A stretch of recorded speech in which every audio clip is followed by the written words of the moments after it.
Fiona Shapi i witam was serdecznie ponownie na moim kanale. Wiecie co? Film, który dzisiaj kręcę, miał być takim zwykłym, kolejnym filmem z serii 5 najważniejszych rzeczy. No i jak wiecie, miałam film o narzędziach, czy tam rzeczach do peruki, więc uznałam, że film o klejach również na pewno się przyda. Ale obudziłam się dzisiaj z taką myślą, która autentycznie dała mi się pokręcić w łóżku dłużej niż może jakieś 5 minut. No bo halo, przepraszam bardzo. Możemy mieć oczywiście 5 fajnych rzeczy, które możemy używać w cosplayu. Spoko, dobrze brzmi, fajna, spójna seria. Ale możemy mieć również glue! Review! Nie, wcale nie inspirowana PewDiePie'em w ogóle, kompletnie. Słuchajcie, to brzmi za dobrze, żebym tego nie użyła, więc zapraszam was do mojego glue review, gdzie będę oceniać kleje, które używam do cosplayu i które również wam polecam. Lecimy! Pierwszy klej. Klej, który was zawsze uratuje. Klej, który pomoże wam noc przed konwentem, bo nie macie połowy kostiumu, a trzeba kończyć strój, bo konkurs. Klej, który sklei wszystko na konwencie, nawet jeżeli nie macie tak naprawdę pistoletu, ponieważ można użyć zapalniczki.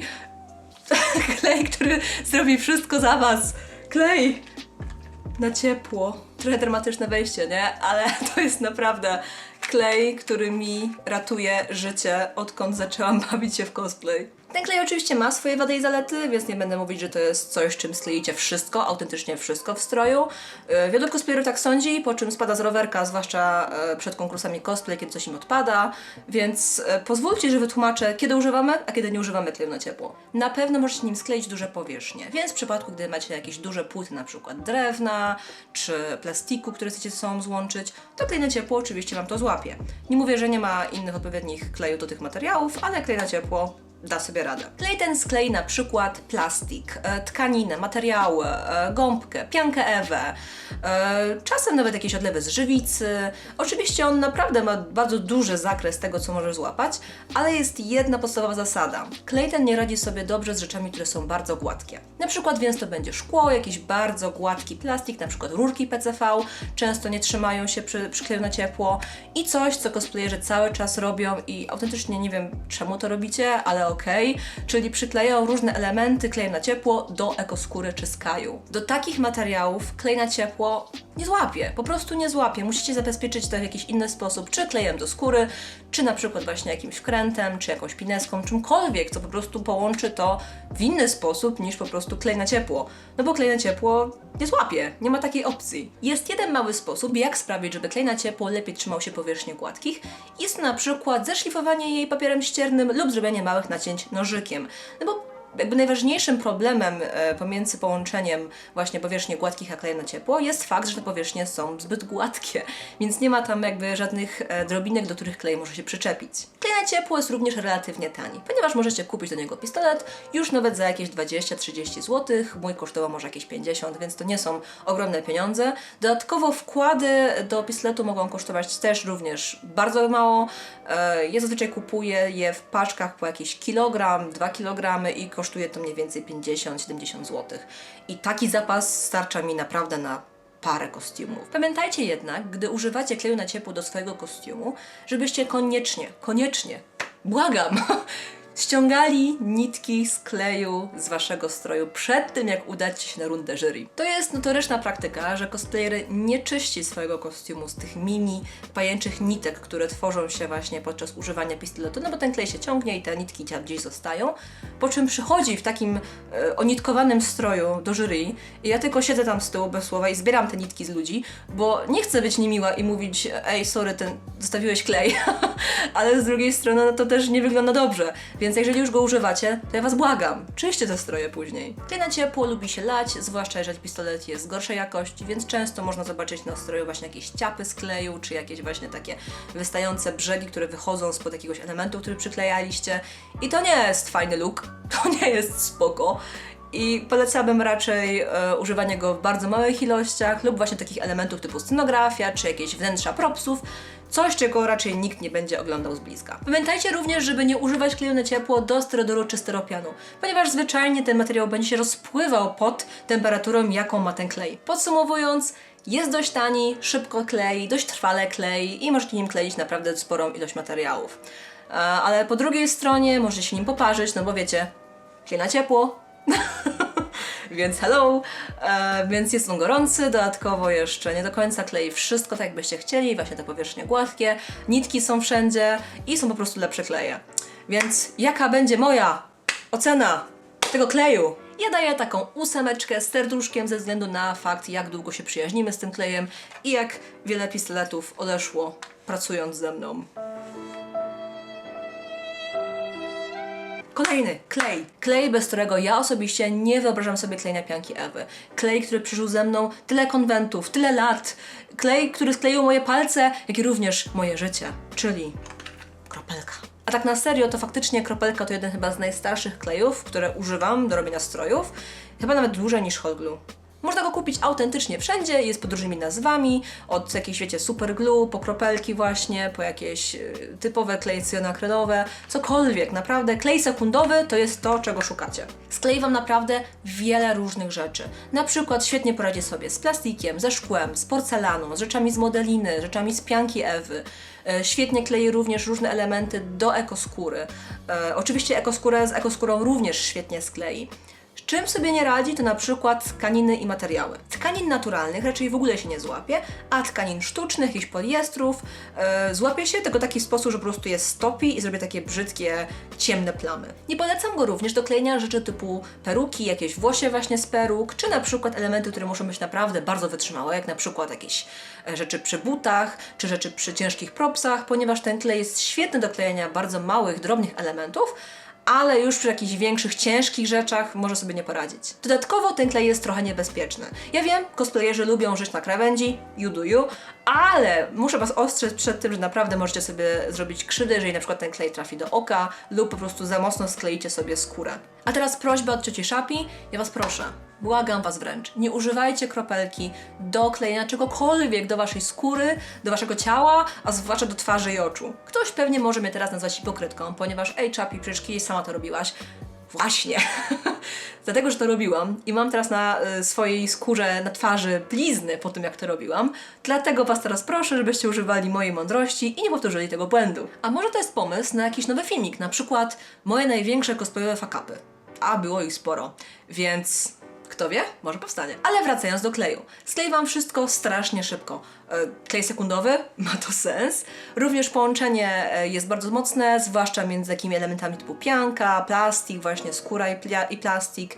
Coś, co faktycznie dobrze klei się kropelką. Jest w miarę wodoodporny, niestety raczej nie jest elastyczny, więc jeżeli chcecie tym łączyć coś, co będzie pracować na Was, jakieś elementy przy butach, już bym raczej tego nie polecała. Bardzo dostępny, możecie go kupić naprawdę wszędzie, ale też agresywny, więc ostrzegam Was, uważajcie na oczy, na ręce, na dłonie, ogólnie na opary. Ja mu daję taką 6, 7, to jest wygodny klej, ale też można go zastąpić wieloma innymi rzeczami, które faktycznie łączą bardziej trwale niż kropelka. Kolejny produkt to klej, który używają chyba wszyscy polscy cosplayerzy. I najczęściej nie do tego, do czego ten klej jest stworzony tak naprawdę. Powstał po to, żeby kleić drewno, a my używamy go po to, żeby sobie zrobić dobry podkład pod farbę. Ten klej ma tylu wyznawców w Polsce, że niektórzy nawet twierdzą, że smarują sobie nim chleb zamiast nutelli, czy na przykład wygładzają swoje druki 3D tym klejem, czy na przykład może on pewnie skleić nawet i dziurę ozonową. Oczywiście, mówię o czymś, co każdy cosplayer powinien znać, czyli klej Wicol. Słuchajcie, jestem prawie pewna, że przez to, jak szybko i dynamicznie rozwija się rynek cosplayowy na świecie, to ci kolesie, którzy, wiecie, produkują ten typ kleju, siedzą tam w tych swoich gabinetach z tymi swoimi wykresikami i tak kminią. Ale na jaką cholerę ludziom tyle litrów naszego kleju do drewna? Jego główną zaletą jest fakt, że można go używać jako podkład pod farbę, czyli na przykład można nim wygładzić piankę Ewę, styrodur, wszystkie inne materiały, które chcemy potem pomalować. Można go rozprowadzać na przykład wilgotnym pędzlem, na przykład ze sztucznym włosiem, ponieważ w ten sposób najgładziej położymy wikol na jakiejś powierzchni. A żeby go jeszcze bardziej wygładzić, można go potem, gdy wyschnie oczywiście, przyszlifować jeszcze papierem wodnym. Klej ten również można stosować na przykład przy perukarstwie, żeby stworzyć jakieś spajki, czy wiecie, gdzieś tam wygładzić grzywkę, ponieważ niektóre rodzaje tego kleju wysychają na przezroczysto, więc nie są potem widoczne na włosach. Dodatkowo poradzi sobie również ze złączeniem jakichś tkanin ze sobą, jak i również można nim wykańczać tkaniny, które się po prostu sypią, czy tam snują. Oczywiście nie będzie to jakoś szczególnie estetyczne, ponieważ ten klej będzie widać, ale jest to jakiś sposób. Warto również wspomnieć o tym, że ten klej jest nietoksyczny, więc jeżeli na przykład sobie go gdzieś maźniecie do oka, gdzieś tam do buzi wam wleci, na skórę gdziekolwiek, to nic wam się po prostu nie stanie. A przynajmniej ta marka kleju, którą ja używam, ponieważ u mnie to jest Total Wicol i to jest klej, który faktycznie ani nie brudzi, ani nie śmierdzi, zasycha na przezroczysto, jest elastyczny po zaschnięciu, więc to jest jeden z takich najbardziej przydatnych klejów, jeżeli chodzi o zabezpieczenie przed pianki Ewy. Z minusów, długo schnie, więc raczej nie użyjecie go do sklejenia czegoś, co ma się trzymać już teraz instant, jak i również łatwo go można zdrapać z jakichś gładkich powierzchni, łatwo się tam, wiecie, łatwo schodzi, więc na pewno nie będzie to dobry podkład na przykład na jakieś plastiki czy rurki PCV. Ale plusem również jest fakt, że jest on na bazie wody, więc jeżeli chcecie na przykład potem wyprać perukę, którą kleiliście tym klejem, czy na przykład zaprać plamę z tego kleju na jakimś kostiumie, to oczywiście ten klej zejdzie. Ja mu daję taką 6, bo to jest naprawdę dobry klej. Ja wiem, że teraz wiele osób go strasznie bojkotuje, ponieważ jesteśmy w erze plastidipów i jakichś flexipaintów. I spoko, oczywiście te produkty są bardzo dobre, ale wydaje mi się, że Wicol jest tak tani i tak łatwo dostępny w każdym sklepie w Polsce, że naprawdę to jest głupota go wyrzucać ze swoich projektów. Kolejny, klej. Są takie kleje, które są niezastąpione i faktycznie najlepiej kleją to, co mają w opisie. I to jest klej, który naprawdę potrafił uratować mi tyłek noc przed konwentem, kiedy na przykład zepsuła mi się maszyna do szycia, czy skończyła mi się nitka i trzeba było improwizować. Nazywa się on Gutermann i jest to klej typowo do tkanin. Można nim również przykleić jakieś małe elementy do jakichś tkanin czy waszych kostiumów. Pamiętacie motyw z paskami i odpadającymi rzeczami przy przykleju na ciepło? Właśnie. To jest klej, który ewidentnie Wam pomoże w takich momentach i który po prostu może przykleić wszystkie jakieś małe sprzączki, kolce, dekoracje, cokolwiek, co potrzebujecie przykleić na przykład właśnie do jako skóry czy tkanin, to on będzie waszym wybawieniem. Klej ten schnie relatywnie szybko, ponieważ klej ten schnie relatywnie szybko, ponieważ potrzebuje tylko paru godzin, po 2-3 godzinach już naprawdę trzyma wszystko ładnie. Ma nieco nieprzyjemny zapach, przyznaję, ale raczej to nie jest nic uciążliwego, wystarczy otworzyć okno i wszystko szybko znika. Nie jest to klej techniczny, więc raczej nie próbujcie nim kleić rzeczy typu plastik, metal, czy właśnie jakieś cięższe rzeczy typu drewno, ponieważ on po prostu tego nie utrzyma. Raczej zostawcie go tylko i wyłącznie do tkanin. Ze względu na to, że ten klej jest właśnie typowo do jednego typu materiałów, dla mnie to jest taka 5, ale ogólnie wydaje mi się, że to jest spoko klej, przyda się właśnie wszystkim, którzy niezbyt się sobie dobrze radzą z szyciem, chcą sobie, nie wiem, szybko coś przymocować, zamiast używać maszyny do szycia, czy igły i nitki, więc działa, ale no tylko i wyłącznie na jednym polu. Kolejny, klej.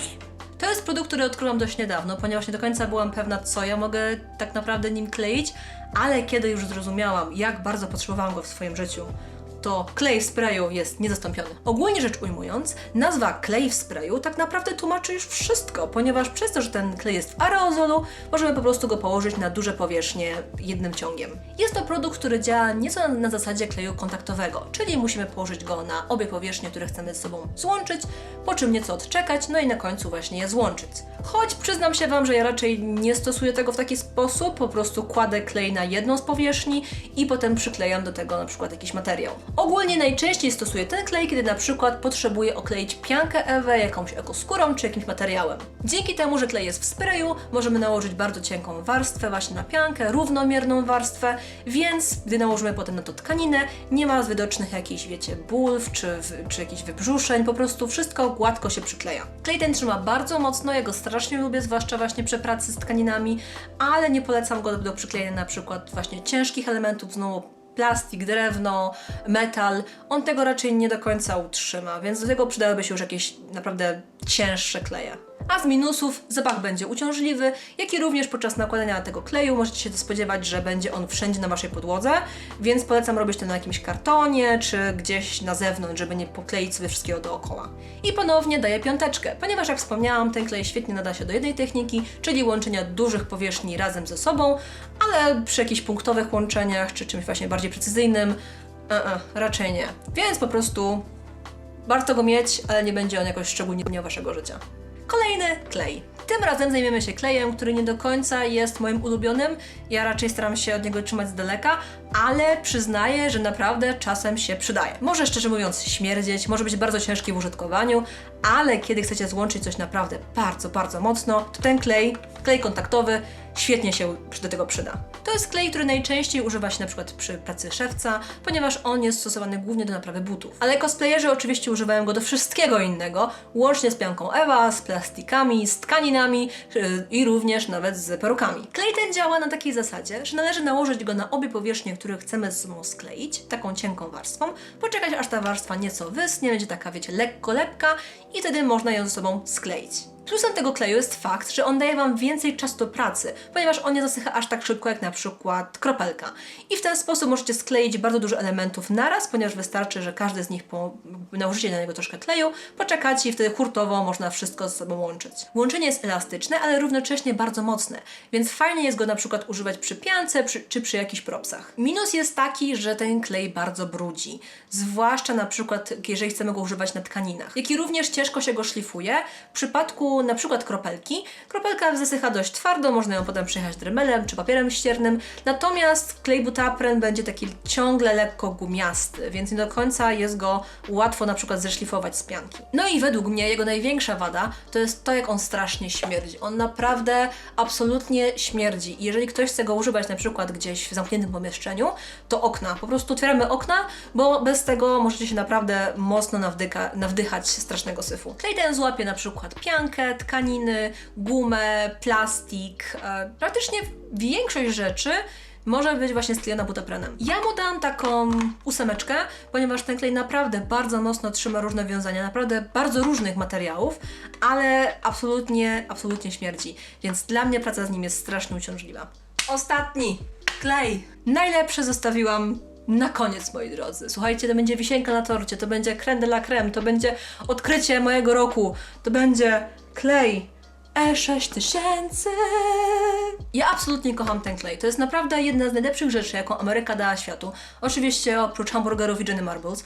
Naprawdę, to jest klej, który ratuje moje życie ostatnio. To jest klej techniczny, który naprawdę ma taką wytrzymałość, jaką ja nigdy chyba nie widziałam na polskim rynku klejów. Możecie nim połączyć autentycznie wszystko.